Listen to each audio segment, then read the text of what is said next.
welcome to the third part of our three-part series on the intersection of digital transformation and talent strategy. I'm Elliot Clark, the CEO of HRO Today. We produce HRO Today magazine, host the HRO Today forums held around the world, and manage the HRO Today Association. This three-part podcast series is sponsored by Korn Ferry, one of the world's leaders in talent acquisition, talent development, workforce development, and workforce services. Korn Ferry has an amazing array of products and services available to its customers and is one of the most highly ranked firms in several categories on the HRO Today magazine's Baker's Dozen customer satisfaction rankings. We're joined today by Bridget Gray, the Vice President of Technology Talent Solutions for Asia Pacific, and Curtis Britt, the Vice President of Technology Talent Solutions for North America. In the first podcast, we discussed the reality of the technology labor market, both globally and locally, and the pressing need for companies to acquire these professionals. In the second podcast, we discussed what organizations, like our guest, the leaders of Korn Ferry's Technology Talent Solutions Group, find companies are currently doing and what they're doing and how they're advising them on long-term planning to prepare and to be ready, not just for the challenges today, but what's going to happen 5 years from now. In this podcast, we're going to actually go to the solutions and what companies should and need to keep doing in the future, how to find that talent that's needed today. And remember, we've all been forced because of the COVID-19 global pandemic onto cloud platforms and, video conferencing and video chat platforms, file sharing platforms in ways the workforce has not had to do globally in the past. So this was all very fast. And while companies were working on digital transformation, the pace of it has now exploded. And this is what Curtis and Bridget work with their clients to solve. So how do you find the talent that's needed today, and how do you identify the lifelong learners, important words, lifelong learners, who can acquire the new skills needed as the technology evolves in the future? So we're going to go to Bridget first, in Asia Pacific. What are the best practices companies should use to meet current needs and the workforce planning processes? And how should companies change their selection processes to ensure they find not only the talent they need today, but employees that can continue? And we've talked about this half-life issue, that the technology you learn in school today will be obsolete in half a decade. So how do you find the employees who can learn and apply new tech as it's evolving? What do you recommend to clients? What are you finding? What are the best practices? Go ahead, Bridget. Tell us about what's going on in Asia Pacific. I think there's been a real shift around how HR and hiring managers go to market.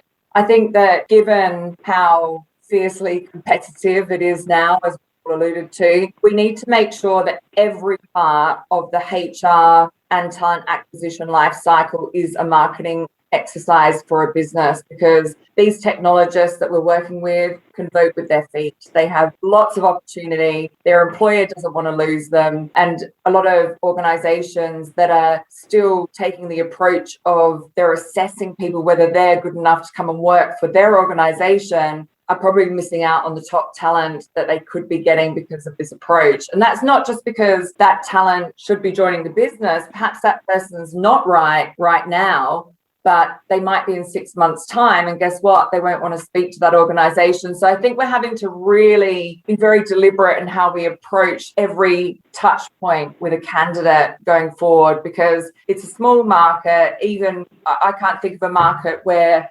certain technologists don't collaborate and talk about, employers. Culture's everything. I think we've alluded to that earlier. And HR is really who can drive that. I mean, we need to encourage our line managers to interview properly, as we've said, make sure they're selling the opportunity. If we decide they're not the right candidate through further selection, then great, but at least it's a good candidate experience and they'll go tell their friends what a wonderful opportunity it would be to work with an organization like that. I think that it's also really important that we hire these people, as we said, but then we don't squash them. Like we quite often go, okay, we want disruptive people or we want curious people, and then we actually don't allow them to do any of those things. So as we said, hire the right people or find out who those people in the organizations are that are hungry for information and knowledge and skills. Give them the tools, educate them, support them, put your arm around them, but then get out the way and allow them to sort of move forward and really show the business what they can do. And I think that's probably something that can be driven from HR and something that HR can really support their line managers on. A lot of people have fatigue out there at the moment. There's a lot of hiring fatigue, and HR can really help to support line managers in this new world and make sure that we're getting the right narrative out there to market and attracting the biggest possible pool of relevant candidates. And then we've all got much higher chances of meeting our transformational objectives together. So yeah, it is quite different to perhaps previous years. So we have COVID fatigue, hiring fatigue. We're just all fatigued. That's basically what it is. It's morning in Asia. It's nighttime here in North America, right? So she's talking about fatigue. How do we feel? What are you finding? I mean, in terms of the market, what should companies be doing today to make sure they can meet the needs today and be ready for tomorrow? Yeah, so what Bridget mentioned is spot on as far as making sure that people know how to sell the opportunity. It's, when you have a tight market like this, that's absolutely of primary importance. One thing that I know we've been talking about specifically within the talent acquisition space for decades now is how technology can assist what we do on a day in and day out basis. And there's always been this reoccurring theme of, is technology ever going to take over a recruiter's role within the talent acquisition organization? I think what we're seeing now is that's never going to happen. However, there is plenty of technology that can certainly enable what it is that we do, whether it be AI and machine learning, leveraging applications that allow you to sort of crawl the web for profiles that aren't necessarily just sitting on LinkedIn, individuals that we can access through white papers, through sites like GitHub and Stack Overflow, but really leveraging AI and machine learning to help us uncover more talent in the marketplace. And then we think about how we can ensure that the talent we're bringing in has a certain level of ambiguity, has a certain level of agility, learning agility from a delivery standpoint, whatever it might be, but really being able to assess an individual's makeup within those two areas. And that's something that we do quite frequently here at Korn Ferry. We've got a platform that we leverage that allows us to assess somebody's traits, drivers, motivators, the internal mechanisms that make somebody who they are. So being able to assess that, quantify that, and ensure that those individuals aren't just a good fit for you now, but can be a good fit for you long term because they have the mental makeup and wherewithal to deal with the ambiguity and agility that is undoubtedly going to affect their role within the organization. Should they also be looking to assessment to find IT professionals and executives who are comfortable with being sort of lifelong learners, people who are intellectually curious about the future? Yeah, it's a great question, Elliot. And I would tell you that the vast majority of strong technology employees are going to have that lifelong learning mechanism innate to them. The best technologists are the technologists that are always looking for the next technology, not being satisfied with just programming in Java, but, looking at Golang and seeing where that can help them, or seeing where Python could potentially solve a problem for you. So it's individuals that always want to be good technologists first and foremost, and tied to a specific technology that's secondary or tertiary in their minds. Our clients, Bridget, are you finding in Asia Pacific is known for sort of embracing technology, maybe even a faster adopter than Europe and North America in some respects. Are you finding that companies are really thinking through, well, how do we assess to make sure the people we hire today are both very competent today, but they're going to be that lifelong learner for the future? Are they building that into the hiring models and assessment models?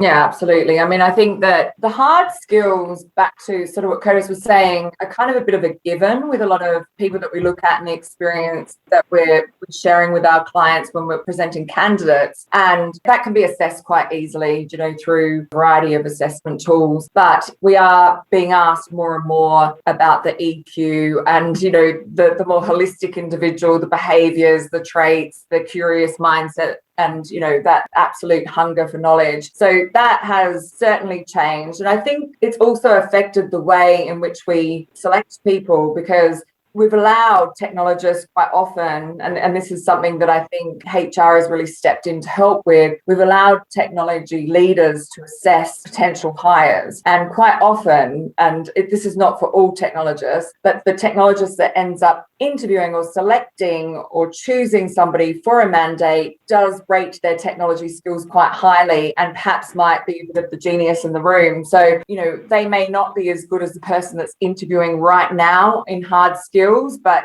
if they are bright, resourceful, curious, they're going to be okay. And actually, I think the beautiful thing about that is that you're also going to, these people, as we said, have lots of opportunity. There's a lot of churn within, this function because of that. And if we really invest in our people and we're actually engaging with them on a learning journey, we've got much more chance of retaining those people, for the mid to long term. And that's what we need to do. As much as we appreciate that technologists are probably not going to stay forever and they're probably going to move on every few years, perhaps, we still don't get much value out of that. You're seeing a lot of trends in some parts of Asia Pacific where people stay 6 to 12 months. We don't want that. If we're doing product development, we only get really value out of those people, after perhaps 6 months, up to 3 years. So if we're investing and we're stretching and we're challenging and we're going to allow that individual to develop themselves, we've got much more chance of them staying with us on that journey and adding a lot more value along the way. So